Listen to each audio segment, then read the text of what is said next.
welcome on behalf of the Paper Manufacturers Association and the Sustainable African Forest Assurance Scheme, also known as SAFAS. And so we invite you to the third webinar on our carbon measurement and reporting for the forest and forest products industry. My name is Samantha Charles and I am your host this morning. So our webinar today follows on from an introductory presentation that we did on carbon reporting and carbon tax that we did in July, and also the webinar that we did last week or a few weeks ago on the MRV, which is measurement, reporting and verification, with Jocelyn Lydell. And so today's presentation will describe the protocol that has been developed to assist third-party timber growers to measure and report on sequestration and emissions that also mitigates the concerns raised by government. Our presenters today are Dr. David Everard and Stephen Germishuizen from SAFAS, who developed the online calculation tool that is aligned with DEFI's MRV tool. So just welcome to everybody and welcome to David and Stephen. We've had to do a few sort of jiggles and jives to try and get some technical issues out the way. So yeah, without further ado, I'd like to hand over to Dave and he can commence with his presentation. Good morning, everybody. What we're going to be talking today is about how calculating carbon sequestration and greenhouse gas emissions are done, but we are emphasizing how we do it using the value-based platform. But before, so the presentation today, I'll go through a few background concepts and just give a few definitions so we're all on the same page. Then we'll go into some detail on how measurement and calculations happen, and then go through the SAFAS protocol, which has been designed to help growers report and make it easier. There'll be a little bit on reporting. We'll then have a break. Depending on time, we'll try and schedule a nice, decent break so we can get a cup of tea, and then we'll demonstrate the VBP, and that will be done by Stephen. So kicking straight in, I think the first issue is we all know about the carbon issue, and there's a lot talked about climate change and everything. But really, from our point of view and the point of view of the country, the carbon issue is about reducing emissions. And we know that in 2016, South Africa signed the Paris Agreement at COP21 to reduce its emissions by a lot. And we also know that we're not being very successful at doing that up until now. And we're still probably one of the most carbon intense countries according to our GDP. But in 2017, the Department of Forestry, Fisheries and Environment gazetted the greenhouse gas reporting regulations. And in those regulations, plantations of more than 100 hectares are required to register and report annual greenhouse gas emissions. They also provide the web-based greenhouse gas emissions reporting system on which to report, and that's what we call SAGES. So that's a little bit of background on the need or why this has all come about. We also know that forests and plantations can play a significant role in transforming South Africa to a low carbon economy. Plantations and forests store carbon on land, so they store quite a lot more carbon than, say, the natural vegetation would, unless it was a nice dense forest. They also store, or wood products store carbon in the products, whether it's in a house, in a mine, in paper, or wherever it is in a dress, it's all stored carbon. And another really important point is that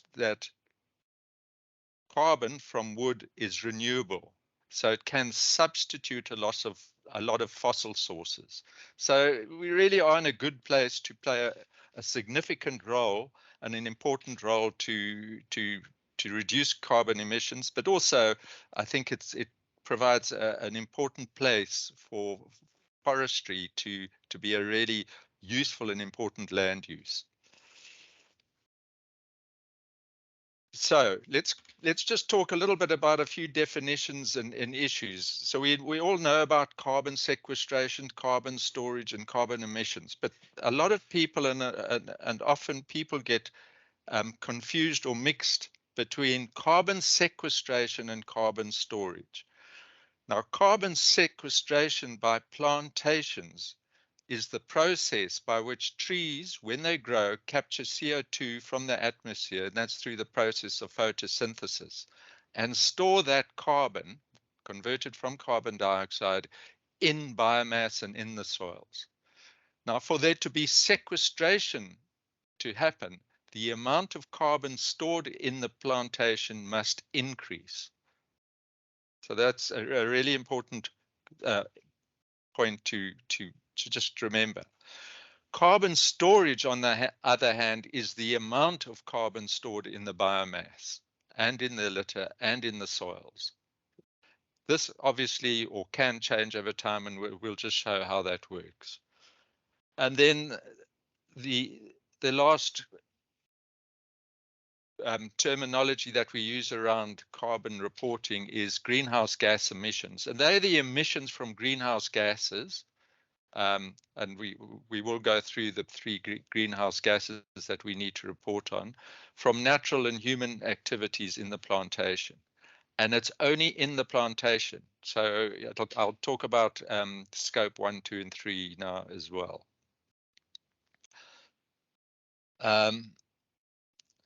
Other concepts, you'll hear a lot about tier 1, tier 2, and tier 3 data. And this is the category or level of data that describes the detail or accuracy that the data is measured and reported at. So tier 1 data is the most basic or default level of data. And it's usually based on international averages. And as we go through the calculations, I will show or talk about a few examples. Tier 2 data is more detailed information, and it's usually based on country-specific emission factors or measurement. So if we wanted to talk about mean annual increment, the rate a tree grows, if we were talking about tier 1 data, we would be talking about sort of international averages, whereas tier 2 data would be the average for South Africa in certain conditions. Tier 3 data is actual data, site-specific measurements, and one often needs very complex measurement to get tier 3 data. So using the MAI example again, it would be the actual MAIs in a compartment, and you could use that information to measure your growth rates or to report your growth rates. So that's the 3 tiers of data that we talk about. We also talk about scope 1, 2, and 3 reporting, and they are there to categorize where the carbon emissions come from, whether they come from own operations or in the value chain. So scope 1 reporting includes the direct emissions from your own operations or the organization's operations under their control. So it's actually what they're doing, and it's related to the activity. So for growing forestry, it would be the emissions coming from forestry and the activities of actually managing, doing your silviculture, harvesting, etc. in that forestry operation. Scope 2 data includes indirect emissions arising from the organized operations, but are not totally under the control. So, for instance, if a operation buys electricity, but that electricity is generated in a power station somewhere, if you were reporting on scope 2, you would then report on the emissions from that generation of electricity. And scope 3 is a step further and includes direct emissions that are totally out of the control of the reporting organization, and are a consequence of its activities, both upstream and downstream of the value chain. So for instance, business travel, if you've got a forestry organization and somebody has to do business travel, or you buy, for instance, buy a tractor. Now to manufacture that tractor, a certain amount of carbon emissions happened in the factory and in the mining. If you were reporting on scope 3, you'd have to report that carbon as well.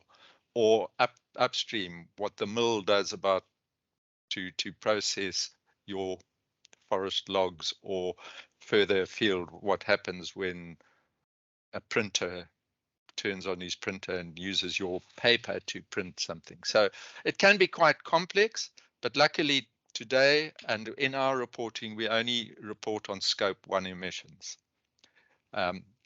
Because when reporting, you have to be very clear, because you can easily get double accounting through reporting scope 2 and 3 levels. So those are the kind of concepts and definitions of issues that we're going to be dealing with. So just to go back, carbon reporting, it was gazetted, and in the gazette and regulations, there was a methodological guideline for calculating carbon stocks and greenhouse emissions. So the gazette actually told us as forestry how to do it.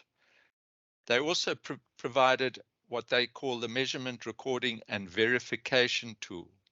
It's actually a complex spreadsheet which provides methodology, formula, and conversion factors to actually do the calculations. And then there's the South African Greenhouse Gas Emissions Reporting System, the SAGES system. And that's, once you've done your calculations, you can report on the SAGES, and then it gets captured. This webinar, from now on, we will deal with how carbon and greenhouse gases are measured and calculated and reported when following the PAMSA-SAFAS protocol, which uses the value-based platform as a tool to do these calculations. And hopefully by the end of the presentation, it'll be quite clear why we've developed a protocol to help growers do it, rather than them trying to go alone using the MRV tool and going straight into SAGES. So let's get into what is involved when you calculate carbon stocks and greenhouse gas emissions in a forestry operation. The first step is to calculate the total carbon stock on the plantation, and that's made up of a number of elements. And the first element is the total utilizable timber, or the total, some people call it merchandisable timber. It's basically your standing tons or your standing stock. And I provide the formula there. It's the area times the age times the MAI, which is the mean annual increment. That'll actually give you the volume or tons of timber on the land, and that will give you your merchantable stock in wet white tons. Now the MAI we normally use is a tier 2 default, which is a MAI based on mounds and mounds of data that the ICFR have recorded over the years. And it's kind of averages for eucalyptus, pine in different site qualities and climatic zones. So they're quite accurate, but they're not tier 3. There is, however, an option to use actual tier 3 data in the calculations. But then you do need to prove that you've done accurate measurement and have quite accurate MAI values for that compartment.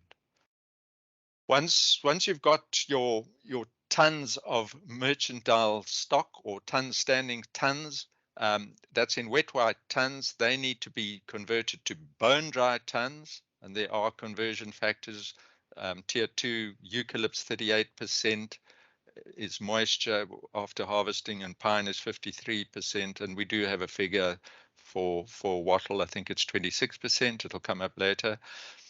And then that weight needs to be converted to volume using the standard Tier 2 conversion rates, and the volume weight conversions are standard as well. It's normally around about 0.9 or somewhere around there. It's not 1-to-1, but those are then used, and you get a standing volume of timber on the land. The next step is to calculate the carbon in the rest of the trees, in the litter layer, and in the soil.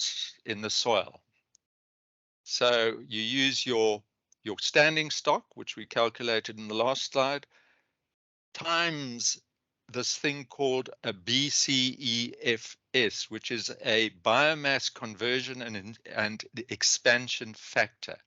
And there are country-specific factors. We've got in South Africa a Tier 2 factor, and this is really works out for different genera the ratio between the stem and the stem size, and how many leaves, how many branches, and how much root there is on the tree. And so you've got to add that in, and then you've got to multiply that by the portion of below ground biomass. And again, we have a Tier 2 based on genus, because it's a ratio of above and below ground biomass. And most of I think some of the soil factors are Tier 1, but we base it on a Tier 2 below ground biomass. So the total standing above and below ground biomass then has to be adjusted for losses to wildfires. So if in a compartment, while the trees are growing, you lose a certain proportion of that compartment to fire, you then have to take the percentage loss, and it can be quite complicated, because not always all the tree and all the carbon is burnt, but there are levels that you can choose. If it's a severe fire, you can choose quite a high percentage loss. If it's a light fire that just burnt the litter at the bottom, it's a low loss. And then you times that by the percentage loss, and then you get the total standing above and below ground mass. And again, you have to convert that to the amount of carbon in that biomass, which it's a Tier 1 default across the world, that there's 0.47% carbon in bone dry biomass. So going through that process, you get the total amount of carbon in the biomass. Sorry, yeah. So that's how much carbon, and you can, and we call that the stand or the carbon stock of the plantation. The next step is to calculate the carbon stored in the harvested timber. So this is a very special case, because every year in a plantation, if you harvest timber, that harvested timber is not included in the standing stock. But it must be reported, because that then goes into a mill or into a processing facility, and gets and this is where the carbon stored in the harvested products can be offset against tax or offset against credits, etc. So the way that is calculated, one uses the mass, weighbridge mass, and that is converted to bone dry tons of timber, and they're the conversion rates again: 26% for wattle, acacia, 38% for ukes, and 53% for pine. and then it'll be bone dry, and then you work out the carbon fraction again. That 0.47 of that total mass is the carbon fraction. Just a note there: if a plantation is selling saw logs to a mill by volume with bark, which is normally the case for pine saw logs, then that needs to be converted to bone dry mass using the standard conversions, and the bark needs to be removed. And normally that is straightforward. There are conversion factors, because I do believe mills buy timber based on below bark volume rather than on above bark volume, even though it gets delivered with bark on. So that those figures are quite easy to assess. So that's how one calculates the carbon stored in the harvested timber, which is sold to the mills. One's then got to calculate the other emissions that come off the plantation during activities. And the first one is emissions from wildfires. Now, we've already said in calculating the carbon stock, the total carbon stock, we've removed the carbon that was burned. So that's taken account of, but there are non-CO2 emissions when we have a fire. So CH4 and NO2, and those emissions must be calculated in reporting. And they're calculated by estimating the quantity of biomass lost, so according to the severity of the burn, and then to determine the quantities of CH4 and NO2 that are emitted. And there are tier 1 factors used. So for every unit of carbon burnt, you get 4.7 CH4s released and 0.26 NO2s released. So that's methane and what's it, whatever it is, nitrogen oxide or nitrate. Yeah. These values are then converted to carbon dioxide equivalents by multiplying this with a warming factor. And the warming factor for CH4 is 23. So for every CH4s, you get 23 CO2 equivalents. And that's the impact it has on things like climate change. So it's 23 times more vicious, more impactful. And NO2 is 296 carbon dioxide equivalents. So you've got to convert that, and then you report those figures in carbon dioxide equivalents. So that's emissions from wildfire. The next emissions that one needs to calculate is the emissions from residue burning. That's if the grower conducts residue burning, and most growers do that to a certain extent. So after harvesting, to reduce the litter on the ground, reduce wildfire danger, and so on, and gain access, they burn the harvest residues. And here again, only the non-CO2 emissions, non-carbon emissions, are reported, as the direct carbon dioxide or carbon emissions are accounted for in decomposition calculations, which we'll do later. And so for tier 2, there's a factor of 53 tons of dry matter per hectare on the land, and that normally has a combustion factor of 0.63%. So they're saying that if you've got a whole lot of litter or residue, only about 63% is actually burned, and that releases 32.9 tons per hectare, and so on. So there are these conversion factors, and it can become quite complex, but also quite interesting. And then you use the same conversions and calculations as we used for wildfires to do the calculations.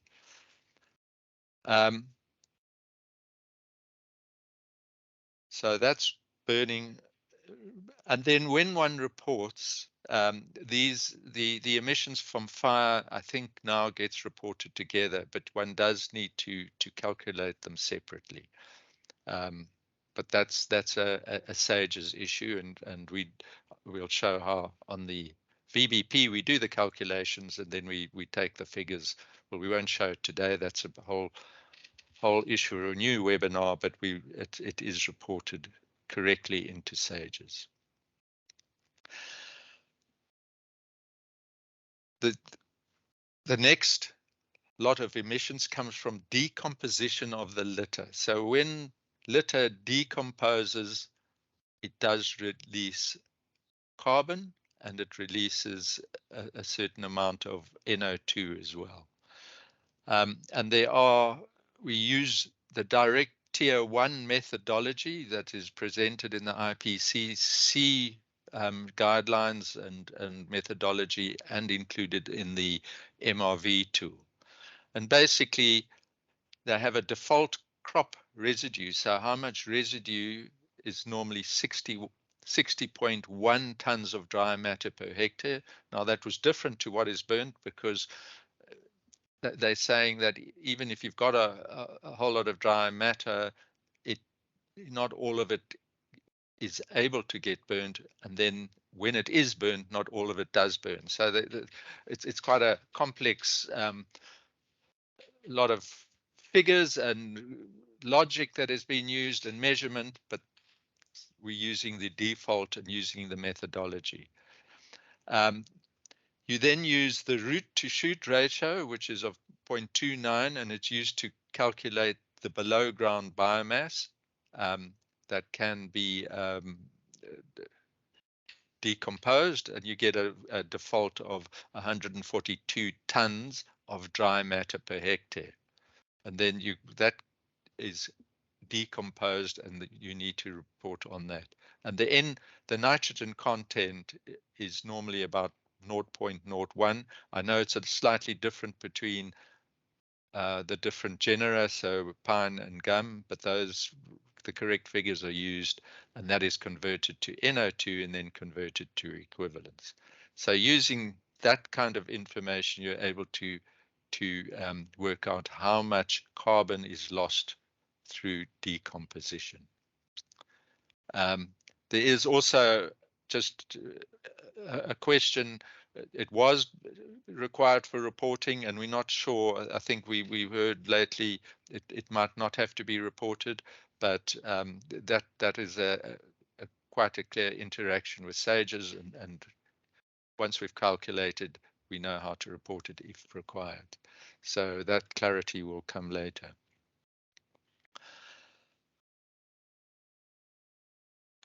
You also have emissions from fertilizer use, and we know that forestry actually, when compared with agriculture, uses extremely small amounts of fertilizer, but we're still required to report the emissions emitted when fertilizer is used.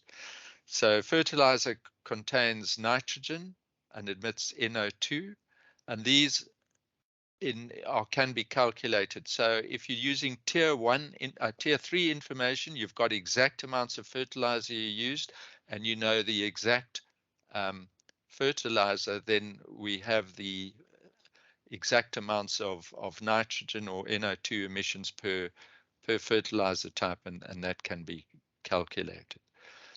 If, like some mixed farmers don't have exact amounts, they use fertilizer on different crops and may use some in trees, but if we can use a tier 2 approach, because the industry has a pretty consistent and standard rates of fertilizer use, and it's usually only at planting. Each little seedling that gets planted, a small amount of fertilizer gets applied to get the seedling going, and then we use that information, and it's a very standard tier 2 information that we get, and it's probably pretty accurate.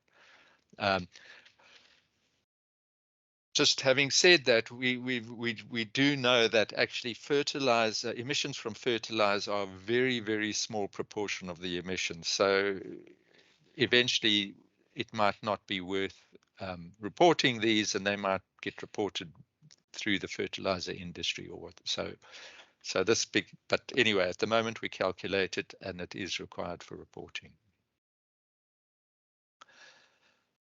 And then the last set of emissions that one needs to calculate are the emissions from fuel use. So when you do forestry activities, you use tractors or skidders or whatever they used, a bucky to get around or firefighting, the fuel use for your forestry activities needs to be calculated. And where the total quantity of fuel can be accurately provided, so how many liters of petrol and diesel and if any other fuel was used, it's a straightforward calculation because they're tier 3, there's very accurate conversion figures of how much CO2 equivalents are released when you burn a liter of diesel or a liter of petrol and so on.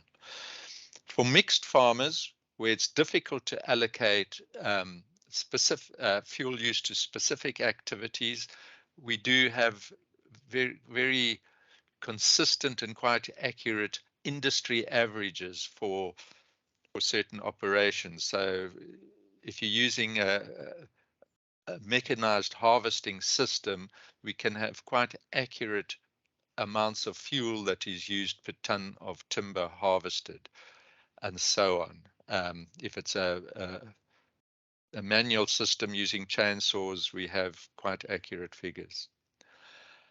And so the fuel use is then calculated at a tier 2 level, and we can then report those. So what we've got then is we've got the total carbon stock on the plantation, and we've calculated the yellow emissions.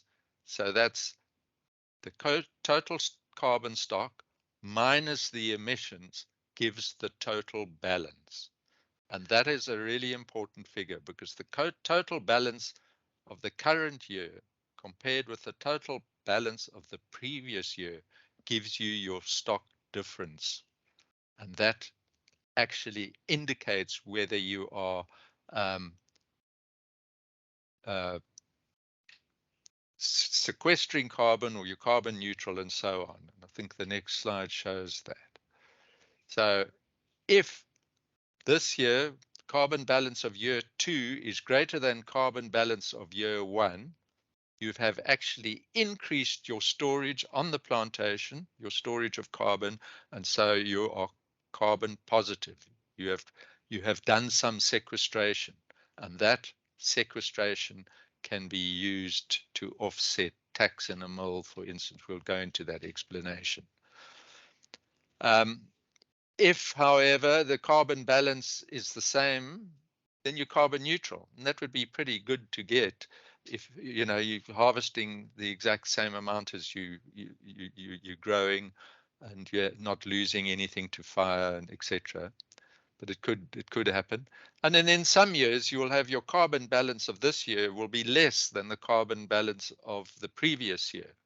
For instance, if you've harvested a bit more this year, or if you've had a drought and so the trees haven't grown as well, or you've had a fire, or pests, you had outbreak of pests and you've had losses, then it's quite possible, and it will happen quite regularly, that the calculation will come out that the carbon, the activity or the forestry operation, the unit that we're measuring, will be carbon negative. So that's basically, I think, how the calculations are done and the importance of the calculation and what gets reported.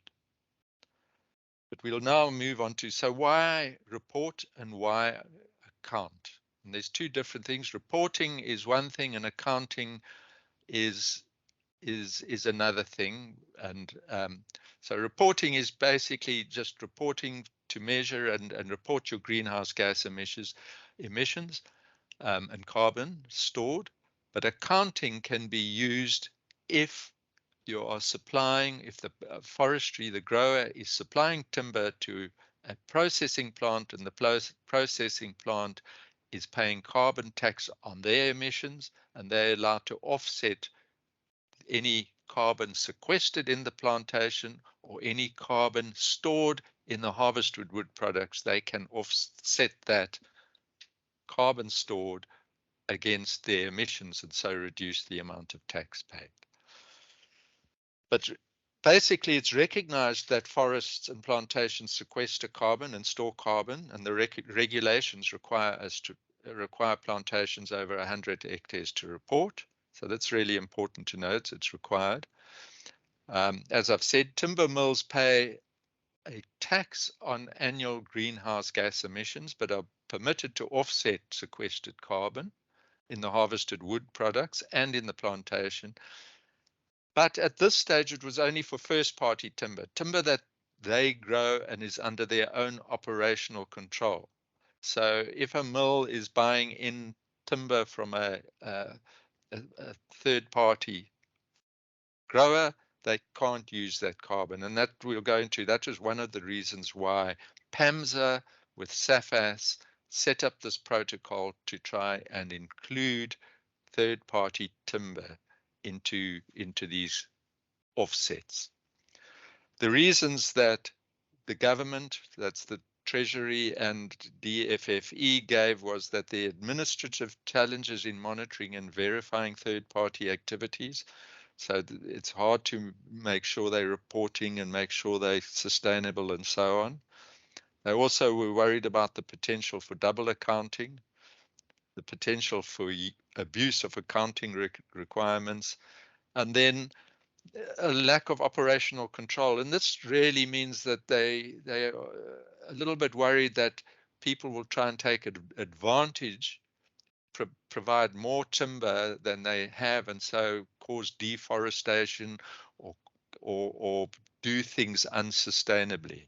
And so there were all these issues that the government raised why third-party timber should not be taken into account. But we do know that a significant proportion of the mill intake is from third parties. So it is PAMSA, we recognize that it's important to recognize all carbon stored by the sector, because this is really important for the industry, and it's important to sort of promote that as responsible and their contribution to reducing emissions. And also, by not recognizing third-party timber, it will potentially disadvantage small growers and the smaller growers and the contracted growers, and that's not what we want in the forestry industry and forestry sector. We're trying to include and make the industry a really sustainable and a good social development industry. So we want everybody to be included. Couple of other reasons why reporting and accounting is really important. Now we know that as it's a regulation now, it's going to be a certification requirement. So one will not be able to be certified if one is not reporting, because these regulations and requirements will be brought into the certification standards. We also know that markets, and especially some of the large multinational corporations that are buying large amounts of pulp or whatever they are, require suppliers to provide carbon information as part of their own carbon disclosure responsibilities. And we know that, many stock exchanges, many international and corporates and stuff are disclosing on their responsibilities, and carbon is one of the issues.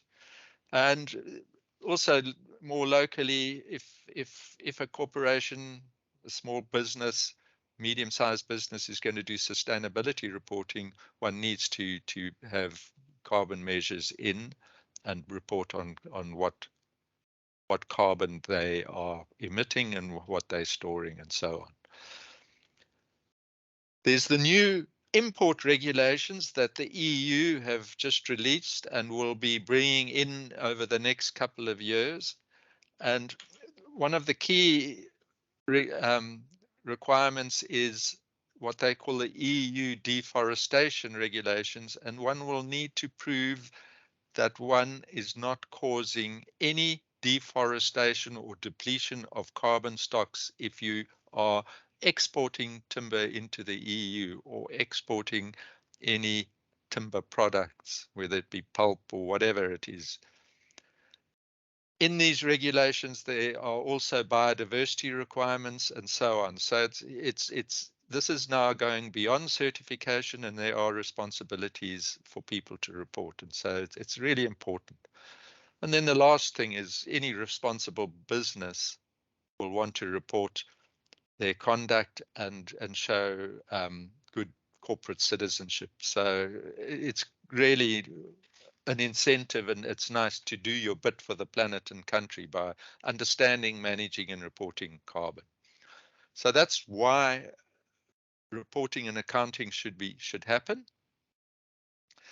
But I think when I went through the calculations and how it's calculated, I think most people find it looks pretty complicated and it looks pretty daunting. Certainly when I started this whole process and started looking at it, it was incredibly daunting, incredibly complicated, and we've spent a lot of time really learning, trying to understand what is in, what is out, how to do the calculations, the spreadsheets. You know, you have to be quite quite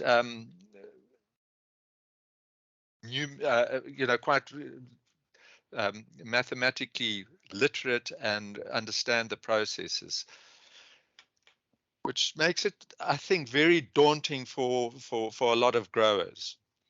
So PAMSA and SAFAS developed this protocol where we developed the objective was to make it simple for the grower to report. So by supplying some information, we would use the VBP, the value-based platform, as a tool to do the calculations for the growers. And the VBP is fully in compliance with the requirements of the MRV tool. It also facilitates, this process facilitates the verification of these emissions. So once you've done it through the VBP, it's very easy to go back and say, yes, you've given us the right information. The information looks correct, and therefore the calculations will be correct. The process also assesses plantation sustainability. And we will be demonstrating that in the second half of this webinar.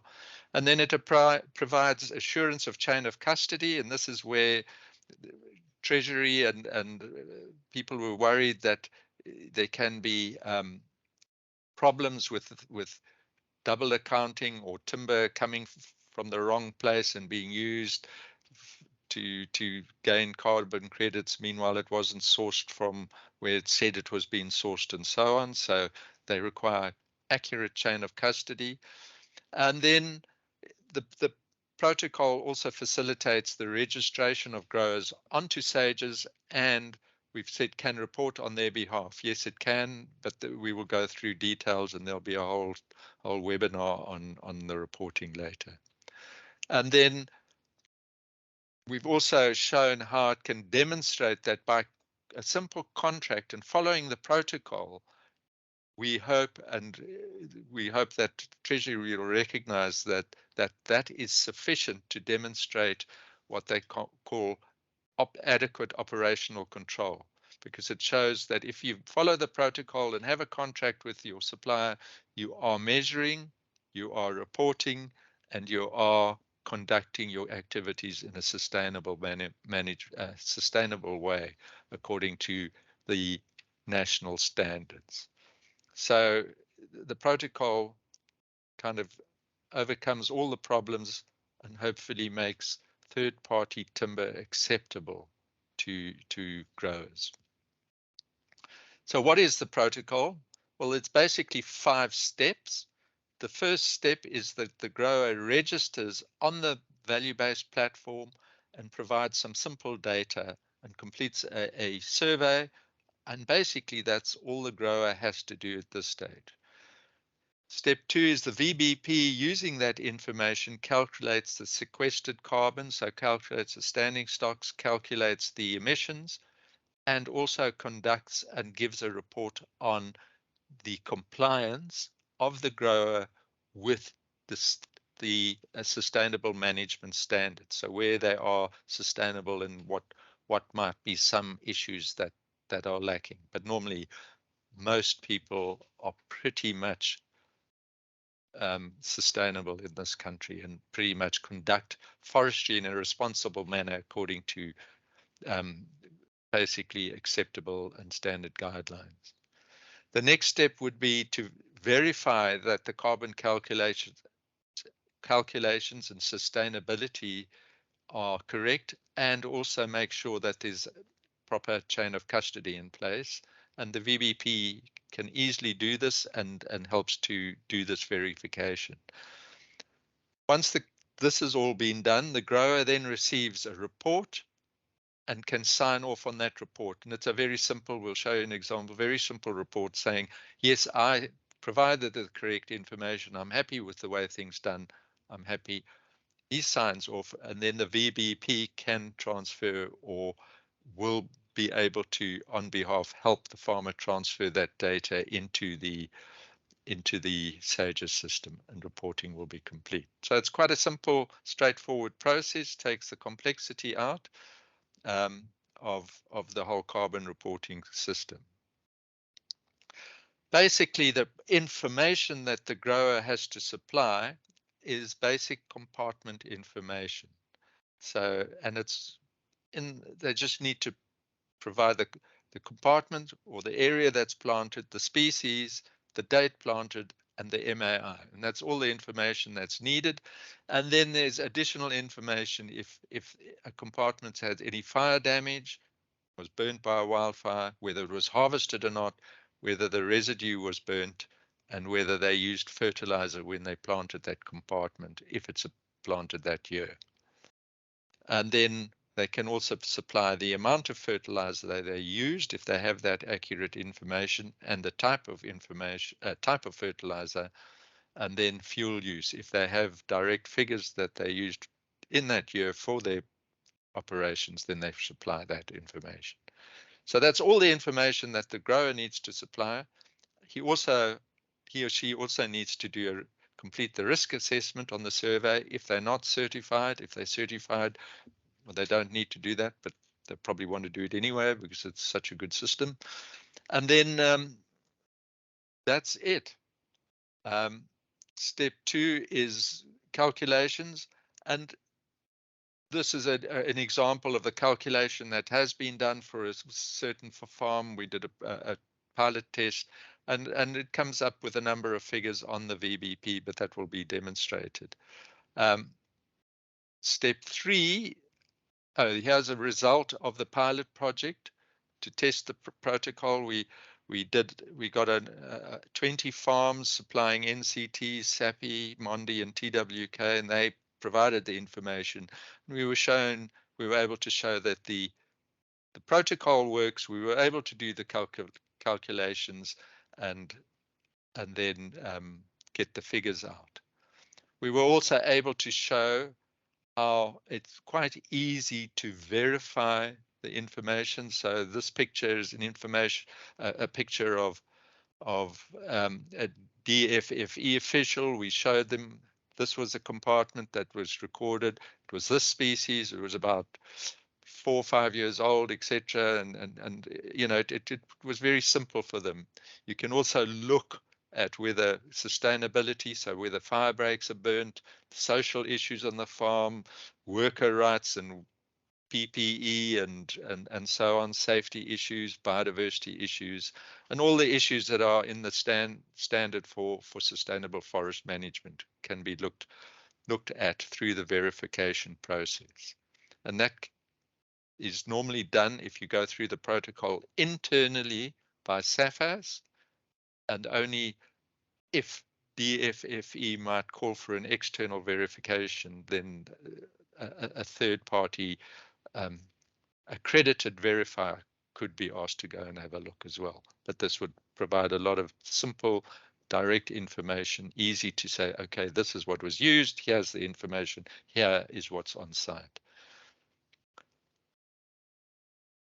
This is an example of the kind of report or the figures that are sent in the report. This was sent to one of the growers, and it shows that this is what was calculated, the change, and when the grower gets this report and perhaps a certificate, you'd be able to sign off and say, I'm happy, it looks good, I'm happy I gave the right information, I'm happy everything's been done properly. They sign off, and then this information is ready for reporting.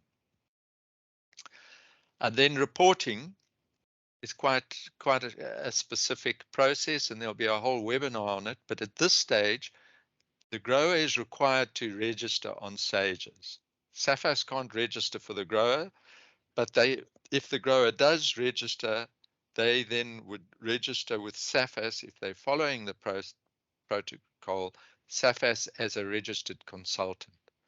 Now, this has to be done if you're going to report in this year's reporting. It has to be done before the end of December. Once they have registered, SAFAS or the grower can transfer the calculated values into the correct fields on SAGES during the reporting period, and that's between January and the end of March. So for 2023, the reporting on carbon stored in the plantation in 2023 has to be reported between January and the end of March in 2024.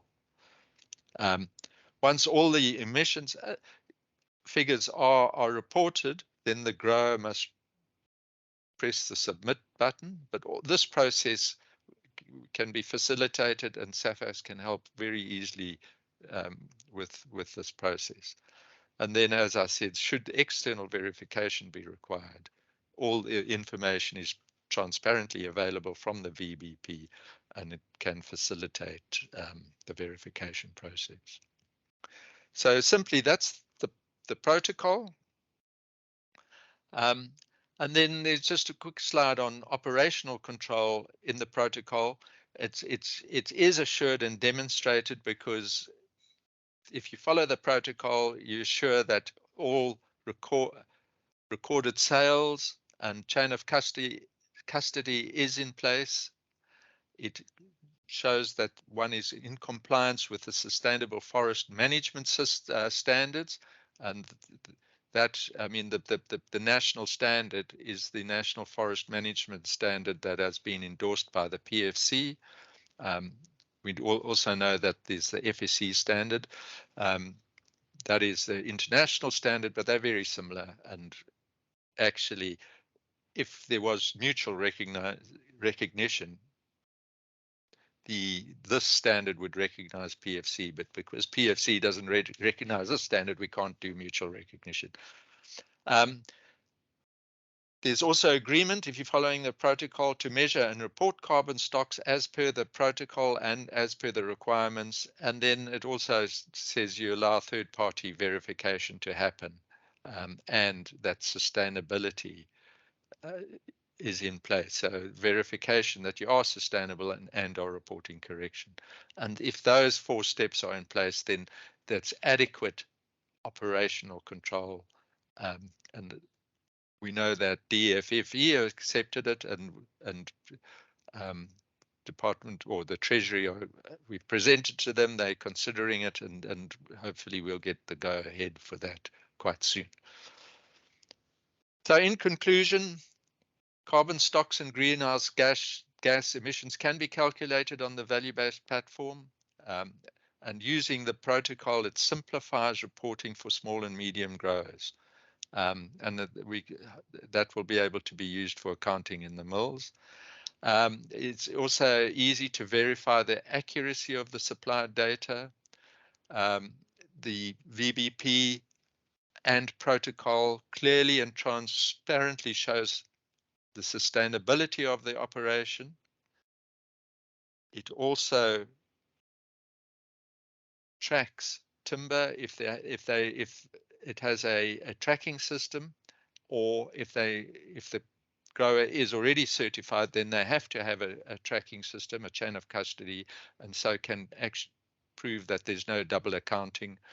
And then contracting with the mill to follow the protocol demonstrates that the mill's requirements for reporting and accounting and sustainability are in place, and therefore that means operational control, and that timber can then be offset against their carbon tax.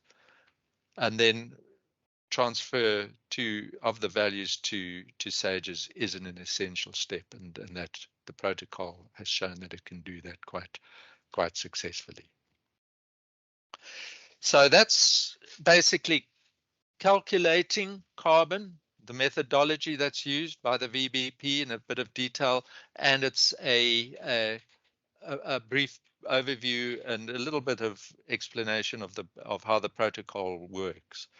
I think if there are any questions now, Sam, I don't know how you want to deal with it. Do we take questions now? We can do questions now, Dave. And then we'll have what I will call a sanity break, so we can just test Stephen's slides. But we have a question from Mevan Howard. Mevan, you're welcome to raise your question. You can just unmute and speak your question. That's just going to be easier. Thanks very much. Can you hear me? Yeah, Bo. Yes. Great. Thanks again for facilitating. I think we've all found these sessions really helpful. Dave, just briefly, I represent NTE Company. We are in the black wattle business. We come from a point of the bark, so we don't actually own any of our plantations. We have small growers and other plantations supplying to us. We don't have anything to do with the timber that goes off before it comes to our operation, and we're then processing the bark to make harvested wood products or various tannin products as a result.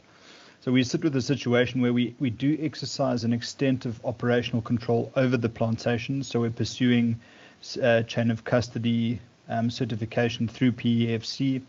We're doing our GMP and FSA certification as well. But we're obviously reporting on combustion in terms of carbon within our operation. So diesel combustion, biomass combustion. Is there a way that we can offset our carbon exposure with that situation? I don't know if that's enough context. It is enough context, yeah. To be honest, I don't know the answer. It should be able to. I mean, it's quite possible to calculate the amount of carbon in the bark. But when looking at the procedures and looking at, the standard procedures now, there aren't, as far as I know, the kind of defaults and tier 2 levels for calculating carbon and moisture and things in bark. But, sure. So basically, I don't know if it can be done yet, but it should be able to be done. I mean, it's quite possible technically, and we can, I think that it's important to approach DFFE and with this problem and say, well, how do we deal with bark and come up with a methodology? But there's no straight away simple answer. Yes, it can be done or not. We'd have to investigate. Thanks, Dave. I think maybe we can engage further with SAFIS and just, as I say, we have produced our harvested wood product, and we've done a series of reports and motivations to DFFE, SARS and Treasury, but we haven't gotten the result we'd hoped for. I think maybe outside of this we can engage with SAFIS and just do some information sharing. Indeed, we'll do that. Okay, thank you. Thanks, Mevan. And then I just got a question. I see your hand, John, but I've got a question in the questions box from Marisha. David, when is the implementation envisioned for growers to register and report their data on the VBP? And are there any costs involved in using this tool? Well, so the VBP is basically ready for people to register. So, and if you want to report for this year, we would expect you to register as soon as possible and provide the information, but it has to be done before the end of December. Because you have to register on SAGES before the end of December to be able to report between January and end of March. So to register with the VBP, that can happen anytime. Provide us the information, we can do the calculations, and then do the reporting in the required period. So anytime between now and end of December, but the important thing is to register on SAGES, but we can help with that as well. So contact us, and we can then set the ball rolling. There will be a cost, but our objectives are to minimize the cost. So I'm caught here that it depends on the size and kind of complexity of the calculations, but there will be a small cost, and we can discuss that, I think, better outside this. I did see that my colleague Stephen Germishuizen has his hand up. He's probably got more information on the cost, or could give more detail on that. But yeah. So, but Thanks, we will talk about that. We'll give you direct cost and direct answer in another time. I see John Crawford Brunt had his hand up and then it disappeared. So I wonder if he had a similar question around the cost. Yes, correct. I just wanted to hear about the cost. So, it's, that's questions being answered. So thanks. Super, thank you. And Stephen, I see you've got your hand up.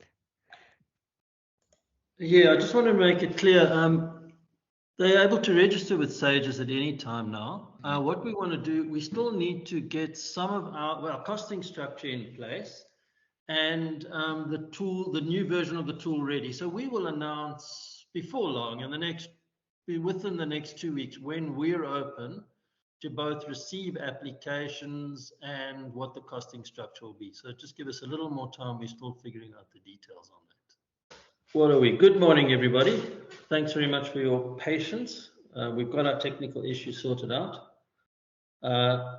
And Dave's introduced the topic that I'm going to be presenting on, and that's a little bit on the sustainability side. So in order to report carbon, and the protocol also requires you to be able to somehow present your level of sustainability, which is absolutely crucial to the preserving the carbon cycle anyway. And as we'll demonstrate, there's numerous cases where overall sustainability is going to support your ability to store carbon and reduce your emissions. So I'm going to show you a little bit how the value-based platform works and why it was put in place in the first place. The carbon is a module which is sort of attached to the value-based platform, which makes use of the architecture of it to be able to actually report carbon as well. So but the first thing I really want you to understand is, why did we invent the value-based platform in the first place, and how does it address some of the problems that we've been facing in certification? I think anybody that's on the forest management side will recognize some of the issues that I'm going to raise now.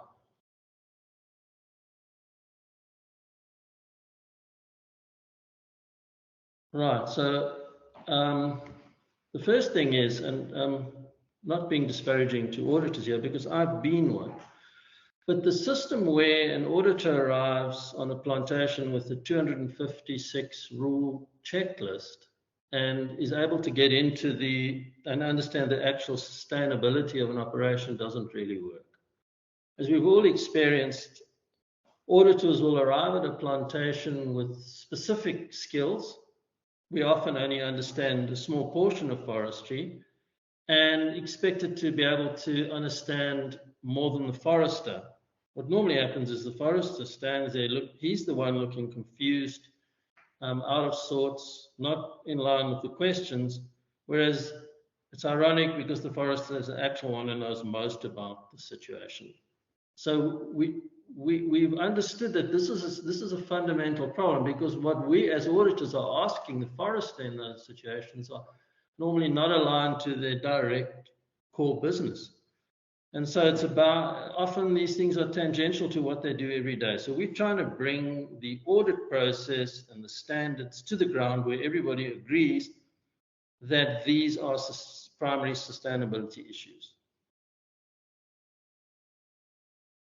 Illustrated another way, most of these standards are written by technocrats and bureaucrats and ideologues sitting in Europe. And the standards that they've written, yes, they're associated with fundamental sustainability goals such as the UNDP SDGs, but they're often not tethered to the situation in every country. It's impossible to create standards for the world, and so the growers often feel outside of the process. And this is a kind of crude way to illustrate it, but we're trying to bring the foresters to the center of the situation and put the rule makers somewhat in the background, so that, and we believe this is absolutely essential for certification to actually be measuring sustainability. The standards need to be measured in such a way that it actually measures the things that change and can improve forestry. And to do that, we believe you need to apply a risk assessment approach. Of the 200 and something different rules, you need to understand which rule is most important to your context on the ground. Another way of looking at this is forestry certification can often be a way of just magnifying risk. So if you look at this, if you're not considering risk, if you're not understanding what's the most important rule of all and what should you be focusing on, you can end up with a situation where you basically block the market for an organization because their chemical register is not perfectly balanced. Whereas you miss the fact that maybe they didn't put in decent fire protection systems, or they're extremely vulnerable to cataclysms. And this tends to be a more pattern than an exception. If you study corrective action requests, if you look at the type of thing that auditors raise, and it's the system, not the auditor themselves, that's at fault here.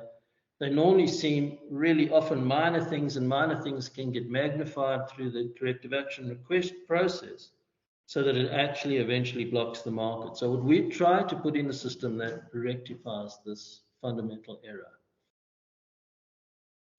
The other thing that we really need to address is that you need the standard to be implicitly applied in exactly the context that you're in. And if you look at these two scenarios here, you've got one situation which is a completely different landscape, a high production plantation system. It's a system that is extremely important for the economic situation in the country. It has high productivity, generally highly efficient and globally competitive. But it's also got high impacts because of that. Often there would be limited biodiversity in those sort of landscapes, and this would compromise ecosystem services. And if you're mechanizing your operations, you've got limited local employment opportunities. However, what you're doing is you're maximizing the competitive economic side of it, and it's critically important. Now, that's one context, one landscape that needs to be understood when you're applying the standard. At the other end of the impact scale could be these multifunctional communal areas that, like in the tribal authority areas. And these have a different set of characteristics. They're normally low impact operations with moderate biodiversity opportunities, but multiple benefits for local communities and high potential for ecosystem services. So these are completely different contexts and scales. And if you don't have a way to apply the standard to those contexts, then you're unlikely to get constructive outcomes. You're not going to be measuring overall sustainability, and you can't use certification as an incentive to improve sustainability. And that's why we developed the value-based platform.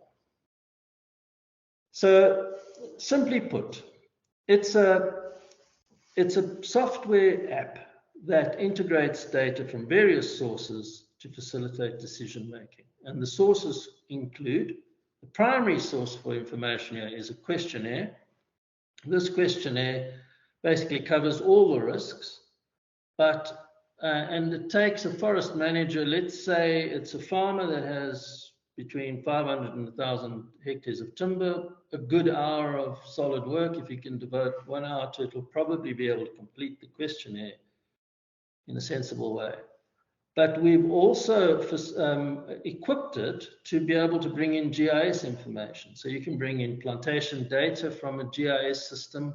You can pre-populate it with biodiversity information, topographical and geographical information as well, and information that comes from internal auditing processes. All this information can be used to determine the context, the scale, and which standards would be most important in that context.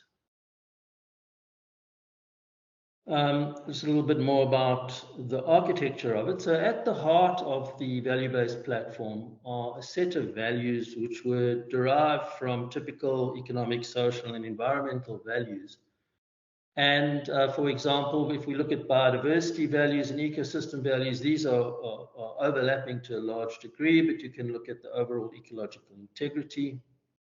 You can look at the importance of soil, retaining soil. Then there's a set of community values, which are critically important when looking at the importance of economic development and how important that is in the South African context, looking at keeping a safe and pleasant workplace, and then looking at economic values such as your overall profitability, the need to keep pushing innovation, and things like preserving a reputational risk. These values are all built into the platform. They conveniently align with the Sustainable Development Goals, and we managed to actually absorb all 17 United Nations Sustainable Development Goals into the system and reflect them in the system. So that is what we put at the center of the platform. That's the value. Then what we've done is we've taken every single possible forestry operation and activity and looked at how it affects those values, and then developed a series of where appropriate formulae or approaches to measure to what extent does a certain activity affect a value. And to put that into practice or in context, if we're looking at soil erosion, just to go back to our topic of carbon management, soil is critical to that process. Sustainability of your operations then affects strongly your ability to maintain the carbon cycle. So in this example, so how does it actually work in practice? We want this to be relatively transparent. We want people to understand that we didn't just, it's not just a magical box that produces figures, but there is a series of very detailed and reductionist processes within. So if you look at, for example, one issue, we're trying to work out what the harvesting risk to soil erosion is. What we literally did is we looked at the relationship between, in the first instance, between slope and soil sensitivity. And if you look at that matrix on the left-hand side, you will see that if you've got a steep slope that's highly sensitive to erosion, it comes up with a high soil vulnerability factor. And then if you look at soil vulnerability, if you look at the overall harvesting risk, you would want to look at your harvesting intensity. So that would be the types of equipment that you're applying and how that responds to the vulnerability of the soil. And you can see that if you're harvesting with heavy machinery on very vulnerable soils, you also come up with a high risk. So that's an example of the process we went through to assess all possible, just on 100 risks for forestry. Some of them are a lot simpler than that, and we did a lot of referencing with experts and discussions with with various forestry people to come up with a defendable and consistent and systematic way of assessing risk in context for plantations. Right, so just a quick whistle stop in how this links to the actual application of a forestry certification standard. So let's look at one set of values. We're looking at the biodiversity values, for example, and let's have a look at a risk. So this risk was, in this instance, poor residue management. So this would be, an example would be hot burning of plantation residues. And there's a standard in the PEFC standard or the SAFA standard, as well as, sorry, excuse me, alarm went off. Yeah, probably. Sorry about that.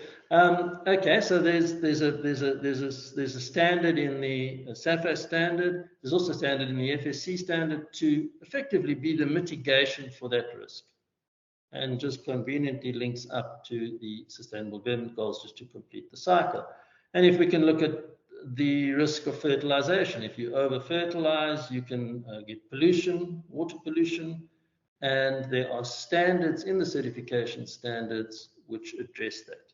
And just to emphasize, you can put any standard that is looking at sustainability standard against these, and you can link them up to the particular risks. And as an example, if you had illegal hunting, you can get a loss of biodiversity, and there are standards which protect that value. So in summary, all the forestry activities were measured to see how they would affect the values. We came up with a set of concrete risks. These risks are linked to the forest management standards, and these are all encapsulated in our app, which is a piece of software which is quite accessible and user-friendly, as I will demonstrate in short order. Right, so I'm going to launch into a demonstration of the platform on a live demonstration. Are there any questions now, or can I give you a demonstration first? What do you think, Sam? If anyone has any burning questions, you are welcome to raise your hand quickly. If not, we will proceed. There are no hands shooting up, so yeah, let's proceed. Okay, so now I'm going to unshare this, and I'm going to share the demonstration. Bingo.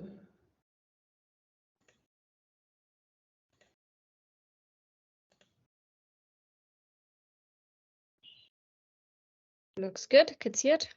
Right. So, wow, that's exciting that it's there. Okay, excellent. So, so I'm going to go through an assessment on the platform to just give you a feel for what's in the system and how it works. Thanks to NCT allowed us to show the use of the platform and how it works. I've created a fictitious operation here, just to show you how it might work. Okay, so it starts off with a risk survey. And this risk survey has a series of categories of questions. Each one has a series of questions or subcategories, sections, which you can complete. Let me just have a sip of this water. With either providing direct answers or a series of drop-down menus.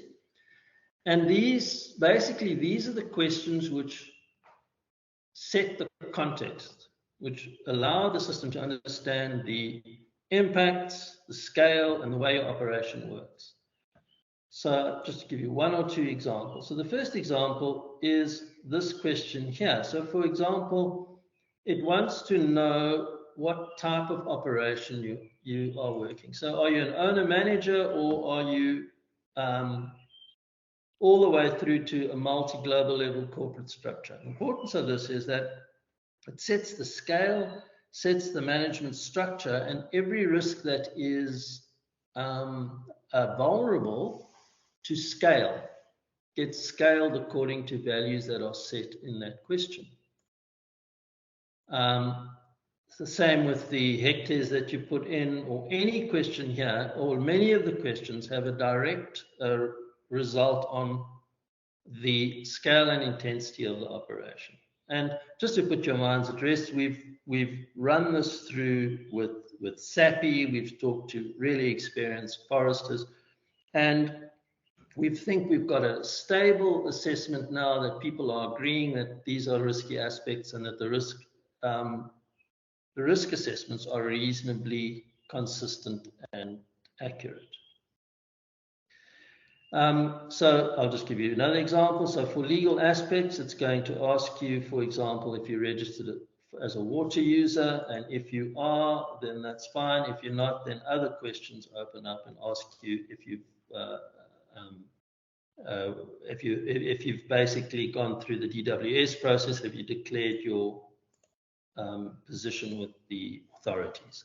So basically, after that's been assessed, then it'll come up with a risk assessment, and I'll show you the risk assessment shortly. The interesting example is if you look at, for example, the socioeconomic factors. So if you look at your position in the landscape with respect to communities, in this example is moderate exposure. If you look at things like levels of unemployment in the area, etc., and you set that, then the platform starts asking the question to say, how vulnerable are you? How important is employment in your area? How important is it to engage constructively with communities, etc.? And that will set the risk for that. Okay, so the risks also cover your total employment situation, how many people do you employ, and where do you stand in terms of all the legislation associated with employment. Fire protection is critical, and as we go into some detail on, firstly, how vulnerable are you given your position in the landscape and what you're doing to fire, and then also how good are your systems. Are you insured? What are your fire resources looking like? What fire protection systems do you have? Do you have a proper system for managing fire?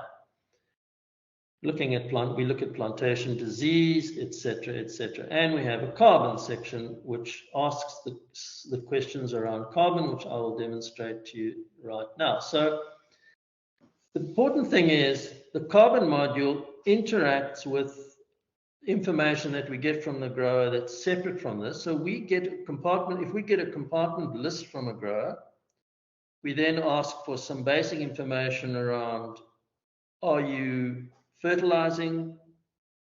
Do you know your fuel use? If not, we infer that.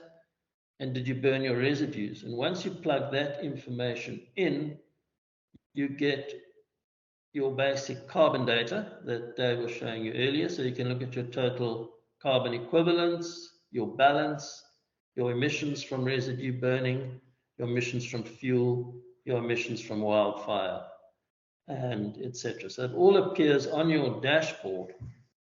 So those carbon values are accessible, but you also get a carbon report, etc. But central to this, so once you've let's go back. Once you've completed the risk survey and all the questions, your plantation is now contextualized. The size of it, the position, the type of operations that you're undertaking is now in the system, and you get a risk report. The risk report is generated as you're working. So an example here. So you're looking at now the red risks are your high risks. These are aspects which are high risks both by nature of where they are, what the biophysical reality is, but also how are you managing them. And then if you're looking at the orange one, these are moderate risks, and yellow ones low risk, and green are negligible, and blue ones are absolutely irrelevant. So what you can see what sort of happened here is a checklist that would include, and many of these risks have several indicators on the certification checklist associated with them. But a checklist that might involve 100 risks and 200 indicators is now being narrowed down to the critical aspects that you need to manage, and it's tethered in the actual sustainability issues that you're facing. Okay. An example then of the information. So then we've equipped the platform with a whole lot of information that helps you manage the risk and also communicate how you're managing the risk. And I'll give you an example here. So if we go into the management of plantation residues, you can go into that particular risk and see what's driving the risk. So the first thing you look at is, the question was, how do you describe your management of plantation residues? And the answer here is residues are burnt on most sites without regard to site sensitivity, and burns are often hot. So if that's the assessment, you're sitting with moderately risky soils, it's come up with a high risk. If your management was that you didn't burn, or you burned cool burns and you observed the best practice in terms of that, then the risk would have dropped. And so then we look at, there's an opportunity now as a certifier or internal auditor to raise a finding. I haven't done that yet, but you can raise a finding against an operation and it automatically generates a report. So it goes into a report. We've equipped it with with best practice guidelines on what are the risks and benefits of maintaining your plantation residues. If you're going to burn, how do you achieve a cool burn? What should it look like? And what are the benefits of a cool burn? And then if we look in this example of what happens if you burn a hot burn on a vulnerable site and the risks of that. So that's just supporting information. We've also linked up on the platform each of the certification standards that are relevant. So in this case, here is the PEFC SAFAS standard, which deals with that particular risk. And furthermore, we have the FSC standard also linked up to that. We have the legislation, the national legislation, which is relevant to managing that risk.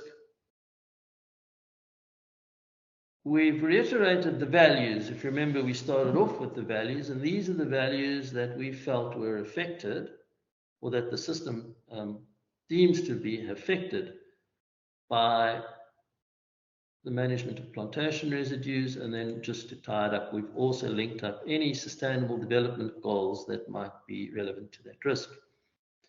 The value of this last step is that we can communicate with outside individuals, stakeholders, potential NGOs, etc., on what are we doing on the ground to address global sustainability goals.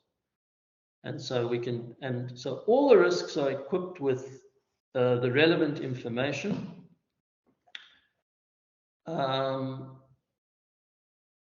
And then, as I mentioned, the carbon information gets represented here just for general information. And we have reworked the carbon tool to be a little bit more flexible and a little bit more useful in terms of if you want more detailed information. So that if you want to supply tier 3 data, or you want to provide, you can now, the carbon tool, the new version, will be able to provide you with several reports of various levels of accuracy and precision, depending on what information you've got to put into it and what your output would be. Ultimately, we would like the carbon tool to be accurate enough to be a good screening mechanism, even for the accuracy you need for carbon markets and those sort of applications. Okay, then the last feature of the value-based platform that I wanted to demonstrate is we also have the facility to provide cursory analytics of this data. what we have in this case here is, for example, this is for the group. So this is in fact NCT's group certification members, and these are the risks running down the that's the x-axis. And we've lost your screen, Stephen. I don't know if you. I think it maybe that you didn't see the analytics here. No, we saw this sort of the Excel spreadsheet, what would look like an Excel spreadsheet with the suggestions. So that's what, and then I think we lost something there. That Excel, who produced? I didn't put that up. Not your VBP sort of platform that looked like it's with the rows of suggestions from the different companies. Oh, I didn't put that up. That's a spy. Let me just reshare this. Let's just reshare. I do that? Yep.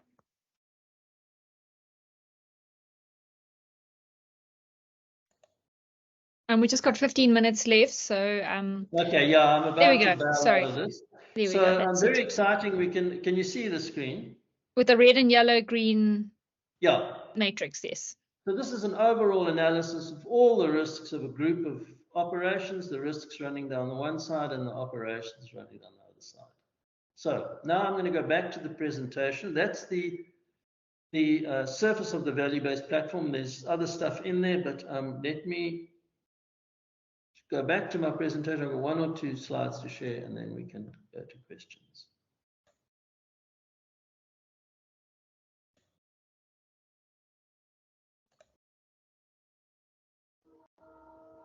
Right, with a bit of luck, we should be back to the presentation. Yes, we are. Excellent. Yes. The conference is growing. Okay, great. So a little bit about the bigger picture then. How does this platform work, and what is its overall potential? So in this slide, you'll see that this can cater for timber farmers, mixed farmers, no matter how small the timber parcels are on their land are, communities, even contractors and agents. We've got a contractor module now, and we're building a module to suit any timber supplier. And when you complete the relevant questionnaire, you will then understand your supplier status according to the risks and against any sustainability measure or set of standards that you want to look at. So at the moment, it's equipped for PEFC and FSC. We are able to perform greenhouse gas reporting. So if you enter that, we're now able to do the greenhouse gas reporting. And we are now looking at how the platform will assist in helping an organization respond to the new regulations on deforestation, which are being pushed through the European Commission, and also the European Union Biodiversity Strategy, which is looking at various trade instruments to enforce. So we are working with our partners PAMSA at the moment in looking at equipping our systems for a response to that, and looking at the top here. Remember, we can basically allow operations of any scale then to report to these various sustainability, trade-linked sustainability requirements. And if we look at, and we don't know what else is possibly looming on the horizon. So it's flexible and it's powerful in terms of helping organizations certify and go beyond certification. Illustrating the same point, a mixed farmer could be looking at various crops, and we could basically provide the sustainability standards for other products. We've started to look into the sugar and the macadamia nut industry already, and how they could respond to the standards which really govern the trade of those products.